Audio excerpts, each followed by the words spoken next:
I honestly prefer, like, say, I mean, I've recorded at every probably dope studio you can imagine in Los Angeles.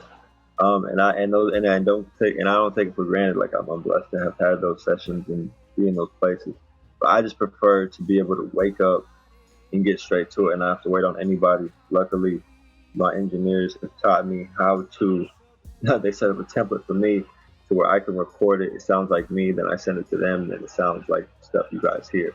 So like I just give them the template, they go and make it sound like $1,000,000, and then I pull up on them for the engineering sessions. But I like to just hurry up and go. Like a lot of people use the studio to like party and have fun, and that's a good time. I like maybe after the song is done, I like to do that in those sessions.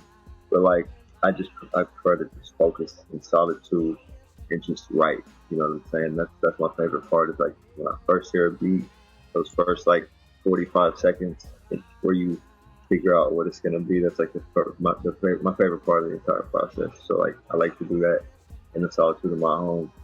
Now, but I still make time. I'd say like once or twice a week.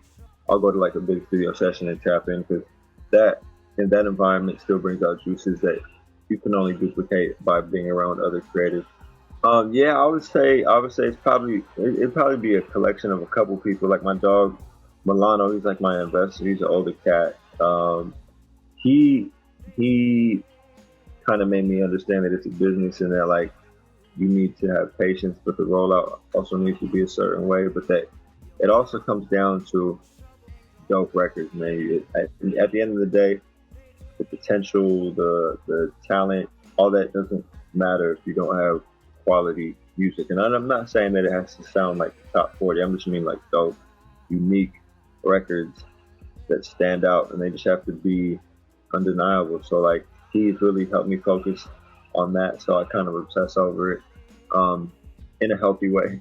I would say my boy Fareed, he's the one that started Top Floor Music Group. He's the one that took us on that tour and put us in that position in the first place. He's kind of helped me see that you got to be cutthroat. You got to be able to take criticism. You got to be your biggest critic, and so by the time it reaches the world, you're pretty much bulletproof to it. What anyone can say about you. So he's definitely taught me to be more cutthroat. And then my boy Derek Pope, who he started this tall game shit way back, in the dorms in 2007. So he is another artist like myself, but he's like he does his own production. He's crazy sonically. You should check him out as well. You'd like his music. He showed me like other worlds of production. He showed me like that there is more to production than this California sound or even just the Atlanta sound. It's just like other worlds to live in. So like I'm really big on like spacey sounds and Star Fox shit that sounds like Star Fox and Zelda.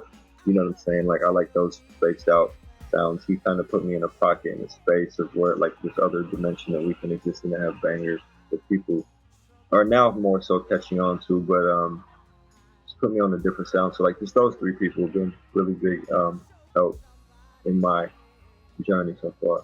That I would say that tour that I told you about in 2017, like going from show to show, being on stage, having randoms come up to us afterwards and buy our merch. Like when we performed in Vegas and afterwards we go to the casino and then the strip club, you know what I'm saying? Like doing all that and then going to the next city. Like that's everything that you ever wanted it and thought that it could be. So like that was like the craziest part for me that I've seen. I'm like, oh, okay. So, and then doing it and then doing well and having people like, and not, it's not even the admiration, it's just the respect of being on stage and having someone's attention for 15 minutes and getting on stage and someone saying, yo, I like the music, that validation, lets you know that all your hard work is worth something. So that's been the moment where I've wanted to live in that time capsule. So now the only way to get back there is to do it again. So that's been the moment where I was like, yeah, I would like to stay in this. If I could pause time and stay in this moment forever, I would. So literally the road, bro. The road is just the most fun